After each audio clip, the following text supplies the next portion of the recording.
Welcome back, guys. Around this side again with another show of daily DBA episode. I think this will be episode number 12, and I have chosen some of the most important questions. So what I do randomly is, guys, whenever I get so many questions on YouTube or via email or sometimes via WhatsApp messages as well, I tend to pick up the top 6 questions and try to answer those questions.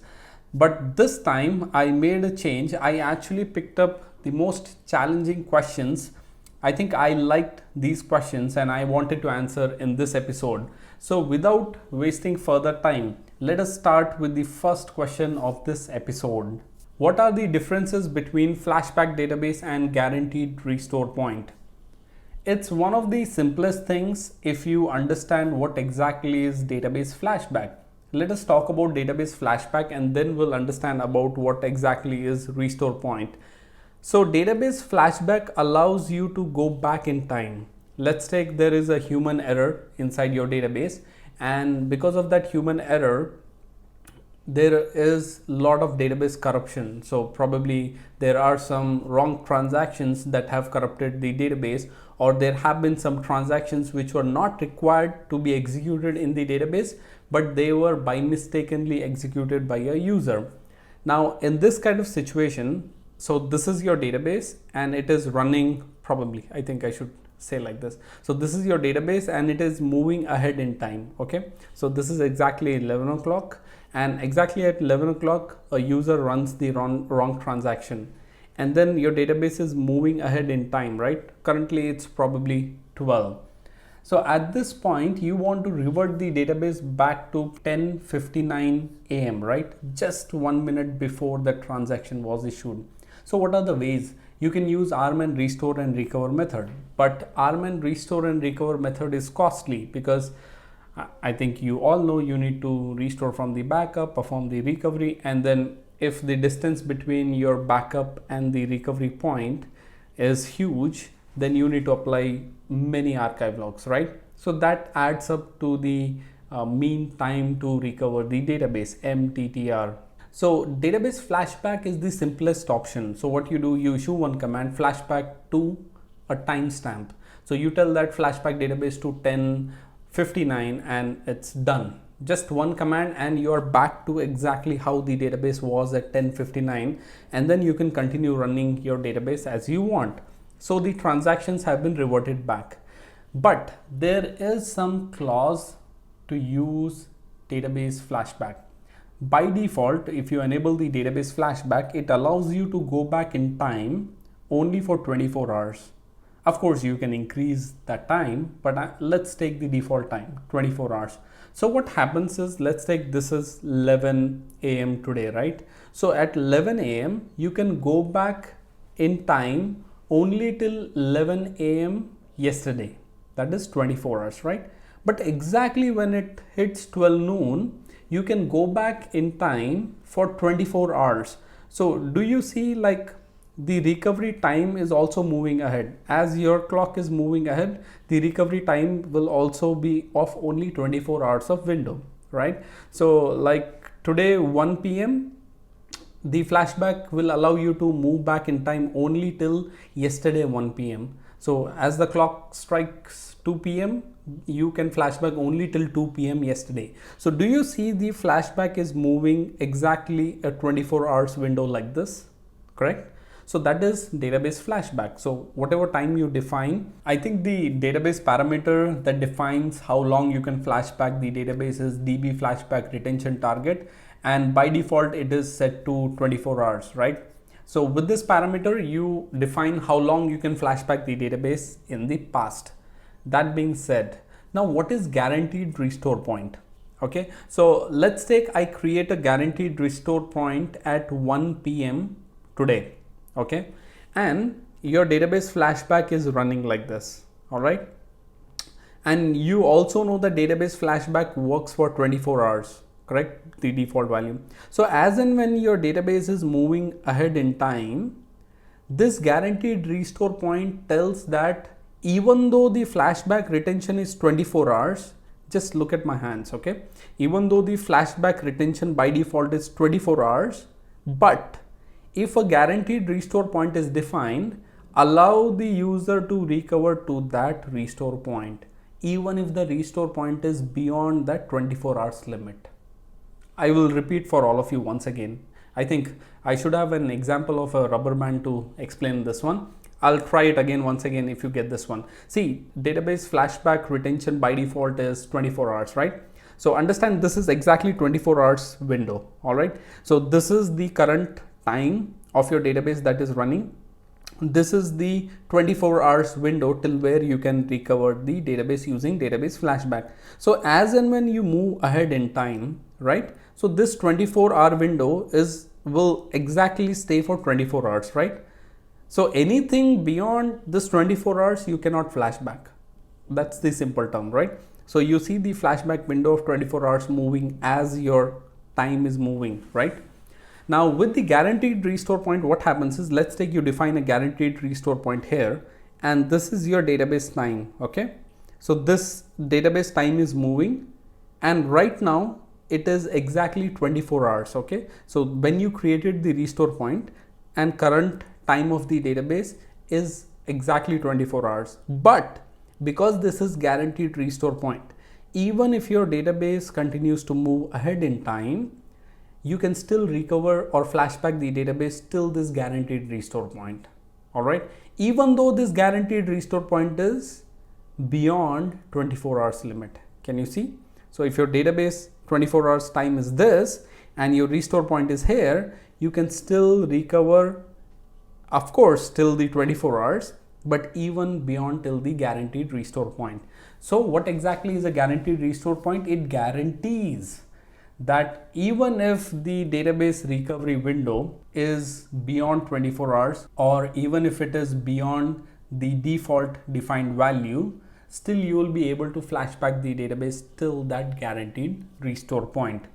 I think this is the simplest example to understand what is database flashback, and I guess the difference between guaranteed restore point and a database flashback. That being said, let's move on to the next question. Why do we need to set semaphore setting? How semaphore parameter value is calculated? On what basis it's calculated, whether it's based on RAM or what?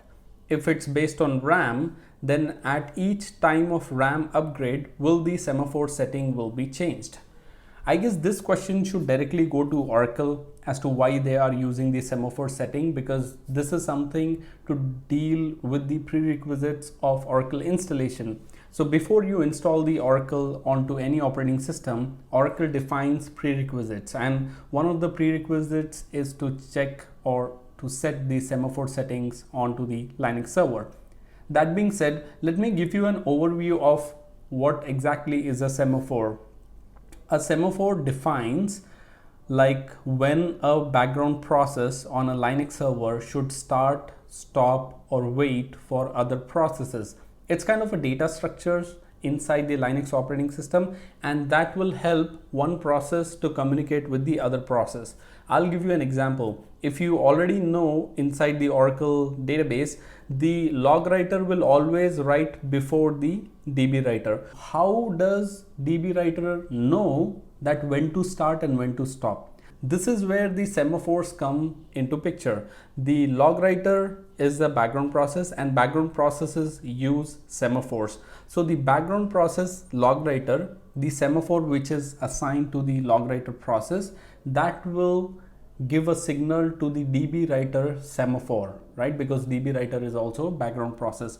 So each background process inside Linux will have its own semaphores that help communicate between the processes to start, stop, or wait, and that's how they communicate and work together inside the database. Now that being said, talking about the calculations, I think Oracle has some recommendations on how do you calculate the semaphore setting, and I guess I'll try to put the link below this video so that you can directly go ahead and check over there what is the formula to calculate it. But as far as my career is concerned, I think we haven't seen a situation where we had to work with the semaphores except once, because once we sent a client's trace files to Oracle, then the Oracle support they recommended us to increase the semaphore settings. So probably if you have some issues with the database background processes and there is some issue with the way they communicate with each other, then you might have to increase the semaphore settings. But if you upgrade the RAM, it doesn't mean that you need to change the semaphore settings. Until unless it is recommended by Oracle, don't try to change it. The formula that Oracle recommends to change the semaphore settings is a generic formula, right? But Oracle has already done their own homework before you try to install Oracle onto a Linux system. So they predefine what type of settings you need to follow in order to set these semaphores. So if you go with the default prerequisites of Oracle installations, that is more than enough. But if you really want to dig deep, I believe like it's a good idea to raise an SR with Oracle and they should give you more details. Somehow I feel that this question has been sent to me by someone who is facing problem in their database with regards to the background processes. And if that is so, once again, I would recommend you either contact Oracle because they are the correct people to answer this question. And more or less when it comes to semaphores, I think someone who is from an operating system background can give you more details because I'm not an operating system guy, I'm an DBA. All right. So that being said, I think that will help you. But as mentioned, I would definitely put the link to the document that will help you calculate the semaphores. But once again, don't use those calculations. It's only a generic calculation which is just published by Oracle. But internally, even I don't think they use the same document to calculate what semaphores are required for your Oracle installation. Be careful. All right. So let's move on to the next question. You have fresh server with 64 GB of RAM and you are asked to install 4 databases in that server. How will you allocate the RAM for each database? How is this calculation done? Alright, so straightforward, I'll come to the point. There is no exact calculation when it comes to database instance size, right? Because there are multiple factors and you tend to increase or decrease the size of the database instance based on some data points. So what you have to understand is what type of transactions will be done inside the database. So whether the database is an OLTP database or it is a data warehouse database or decision support system, I think we call it as DSS, right? So we have these 3 types of databases: OLTP, data warehouse, or DSS, right? Now, all these 3 types of databases have different types of functionality. So depending on the type of queries the database will be handling, most of the times you define the size of the instance. So depending on the types of queries these databases handle, you define the size of the database instance. Now that being said, I mean the general recommendations which I personally follow if it is an OLTP system, what I would do is I would probably go with 80% size to the SGA and 20% to the PGA, right? Because Oracle instance is a combination of SGA and PGA. These are my personal views and I think you can also follow it because when we deploy a new client, this is the general formula that I follow. For OLTP, it should be 80-20. For any other database, whether it is data warehouse or the DSS system, I tend to keep it as 50-50. So 50% will be SGA and 50% will be the PGA. These are baselines. These are not like hard and fast rules. Now that you are coming up with a scenario like what formula you will use, so I would try to use these percentages for the database instance and I would try to allocate as minimum as possible whatever is recommended by Oracle. So if Oracle recommends 2 GB is the minimum, just go with the minimum value. Once you start seeing some data inside the database, you try to generate the AWR reports for that particular period and then see the load on the instance. Do you see the memory is being used like full 98%, then probably increase it a little bit. And if you are seeing that memory is being used very low, so probably you can also decrease the size of the instance. Those are smart moves. These are called as data-driven decisions. You don't decide by just thinking or using some formula. What you do is you go with the bare minimum, whatever is recommended by Oracle, and try to increase it or decrease it as per your application requirement. Because once you have transactions hitting the database, that's when you can define what is the exact value or what is the rough estimate for your Oracle database instance. Now that being said, let's move on to the next question. If you are not using active dataguard configuration, if block corrupted on standby, how will you recover corrupted block on the standby? I think this is a smart question. Before I answer this question for all the other DBAs who are listening to this, let me explain you what happens in a block corruption scenario when it comes to dataguard environment. See, in a dataguard environment, if there is a block corruption on standby, the block corruption can be repaired only if the standby is in active dataguard mode, right? So for active dataguard, you need a license. Oracle is very smart. So now that we have a physical standby and we don't have an active dataguard setup or a license, and there is a block corruption in the physical standby, so the question says, how do we repair that particular block? This is a very smart question. Now, I'm sure this question might have been asked by someone in your interview. I can feel it. So let us try to debug and understand on a normal database when there is a block corruption, how Oracle, or what are the ways that you can recover the block corruption. So one of the simplest ways to recover the block corruption is you can use RMN backups. So if there is an incremental backup, so from the incremental backup, that block can be recovered. From your full backup, you can recover the block. From your database flashback logs, you can recover that particular block.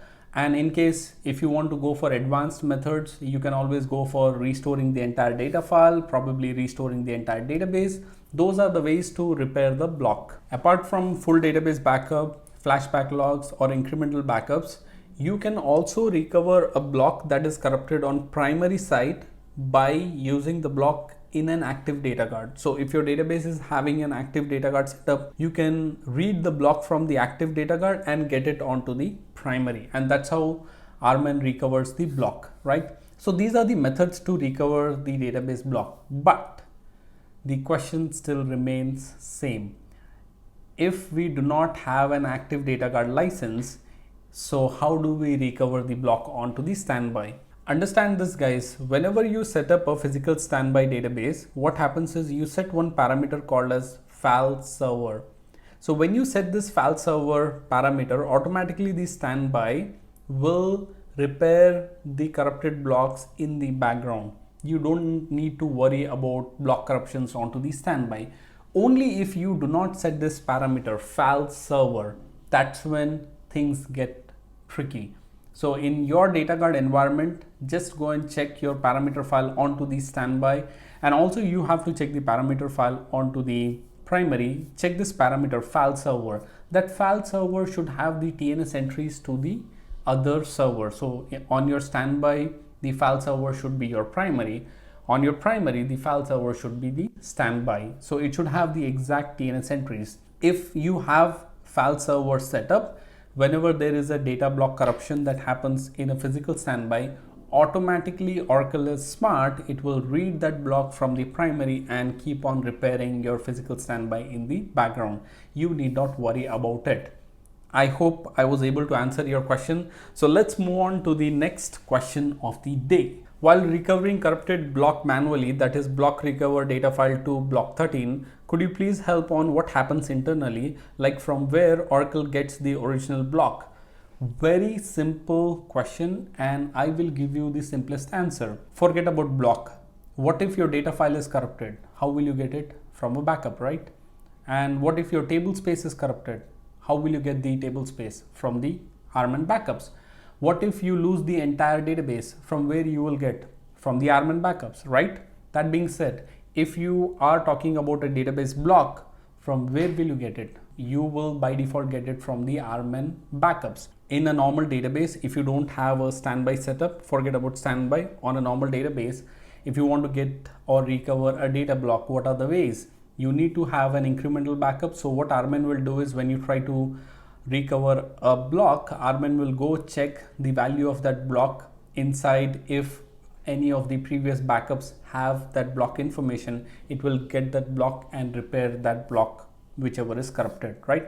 So from where RMN gets these information? From previous incremental backups, from previous full backups, and also from the flashback logs. So these are the ways Armin will read the previous information about the data block and put it back into the original position. That being said, I have a question for all of you, and take this as a DBA challenge, right? I want all of you to comment below this video.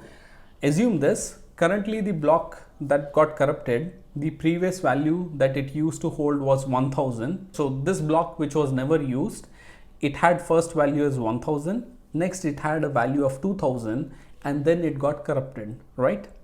And in your Armin backups, the block had a value of 1000.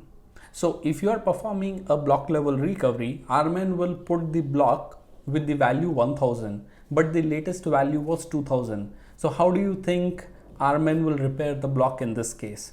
I'll repeat this question once again if you didn't get it. See, you had a blank block which was never used. So this block, the first value that was ever put inside this block was 1000.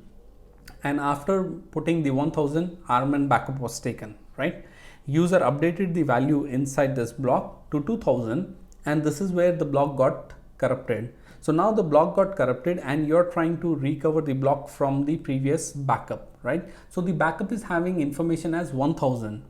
So how do you think Oracle will get that 2000 value inside this block? That's the question. I want all of you to take this as a challenge. Put down your comments below this video. And I think we had these questions for the day. I will actually see you all in the next episode. For now, these are the questions I had. As I always say, support@dbagenesis.com. Don't forget to send me your questions. Even Tony is waiting with us. I think Tony is pretty angry at me. I don't know why. Probably I'm not giving any attention to this guy. That's okay. So we all are busy with Oracle upgrades at our office. And we also have a couple of clients who have signed up contracts with DB Genesis for their database migrations onto AWS Cloud, and that's what we are helping in. That being said, do not forget to enroll into our free courses. A lot of you send me an email saying like, how do we enroll into the courses? So what you have to do is log on to dbagenesis.com, click on the courses, and then you have a lot of courses over there. You will have a filter, choose that filter and select free courses. I want all of you who's listening, okay? Go ahead, enroll into the free course. I think we have good free courses. That being said, let's move on to the most exciting part. That is the bonus question. Shall we? All right, see you there.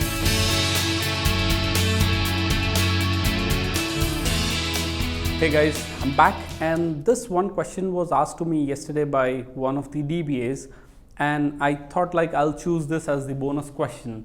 The question was like, he was asked this question in an interview, and the question goes something like this: how is your typical day at work? On a very simple note, it's very hard to answer this question for all the DBAs who did not work on any of the DBA jobs or still searching for the DBA job. So I will give you a typical DBA kind of like day or routine, and probably you might get some ideas. But once again, I would like to warn you, if you haven't worked as a DBA or if you don't have an experience as a DBA, it's really hard to answer these kind of questions. So the typical DBA day looks like this. We just come, log in, look at our emails. That's the first thing. And in our email inbox, we look at all the alert logs or the database related errors.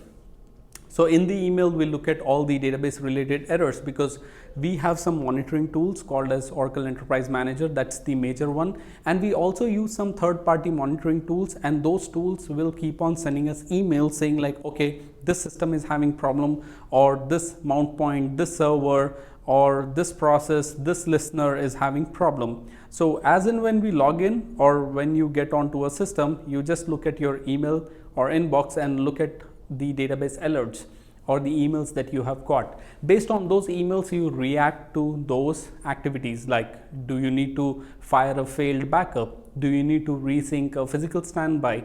And so on and so forth. That being said, apart from the emails, you get client work on a ticketing software. So most of the organizations, they use ticketing software. So your client who is in probably US, UK or Singapore, they will send you details or activities on ticketing system. So what you do is next log into a ticketing system, just look at the tickets you have got, and based on that ticket you assign those tickets to your team members. Mostly these kind of tasks are done by a senior DBA or probably your DBA lead. Now that being said, once you get the tickets, let us talk about what kind of tickets you might get. You might get a ticket to install a new database on a new server, or you probably might get a ticket to set up a physical standby, or probably to upgrade a database, probably to perform an export and import and whatnot. Now after you perform these activities, sometimes you might have to perform a POC based on your client's requirement. Your client might say that, okay, we want to check if we can migrate our databases to ASM. So what you have to do is, on a test server, you have to perform the ASM migration, document all the steps and send it to your client for the approval. Now once that is done, then you also have database cloning activities. A lot of times, like on weekends, you perform the database cloning from production to test or the dev databases. Apart from cloning activities, you also have performance tuning activities. The application team might come to you saying like, okay, we have a query which was running faster earlier, now it is running slow. So you as a DBA will have to help the application team in order to debug those queries, right? So these are like typical DBA job, like this is what it looks like. So you cannot categorize the DBA job as a one single day job. So you have activities like which you have to do on a daily basis, then you have activities which you have to do on a weekly basis, then you have activities which you have to do on monthly basis, quarterly basis, half yearly basis, and so on. And you also have yearly basis, right? So what could be the DBA activities on daily basis? Daily basis, you can monitor the databases, you can perform the backups of the databases, and you can provide client support in order to, or probably performance tuning, right? Performance tuning of queries, performing an export and import on a database. These are daily activities. What could be the weekly activities? The weekly activities could be the maintenance, like gathering database schema stats or gathering table level stats, rebuilding indexes, probably taking a full database export on a weekend. Some clients do have these kind of requirements. Triggering or firing the full database backups and checking whether they are successful or not. These comes under the weekly activities. Apart from that, what could be your monthly activities? So the monthly activities could be performing a switchover from primary to standby, right? And then checking whether your physical standby is working fine or not, or if the client is able to connect to the physical standby or not. Now, what could be a quarterly activity? Quarterly activities are like asking storage space to the storage team. Let's take your table spaces are growing, so you need more space at storage level, right? So you ask storage team to allocate more space so that you can add more data files or increase the size of the existing data files. And what could be the half yearly or yearly activities? It's like applying patches, applying security patches that are released by Oracle, or performing database upgrades from 11G to 12C, because these days we are personally seeing a lot of clients moving on to 12C database. I know you might ask this question, already Oracle released 18C and 19C, why are clients still moving on to 12C? I think as and when you become a DBA and when you come onto DBA world, you will understand what exactly versions clients are using. All right, guys, that being said, I think that's my answer to the question how your typical day at DBA job looks like. Don't forget, these are L1, L2 jobs, and then the roles and responsibilities of a DBA leads are different, and roles and responsibilities of a database architect are different, right? So I guess I assume like you are asking this question from the perspective of a DBA, L1, L2 or L3 DBA, and I gave my answer to you. All right, guys, I think I enjoyed this show and I hope you all enjoyed this show as well. So keep sending me your questions to support@dbagenesis.com or keep commenting below this video. Meanwhile, I'll take a leave and I'll see you all in the next episode. Bye.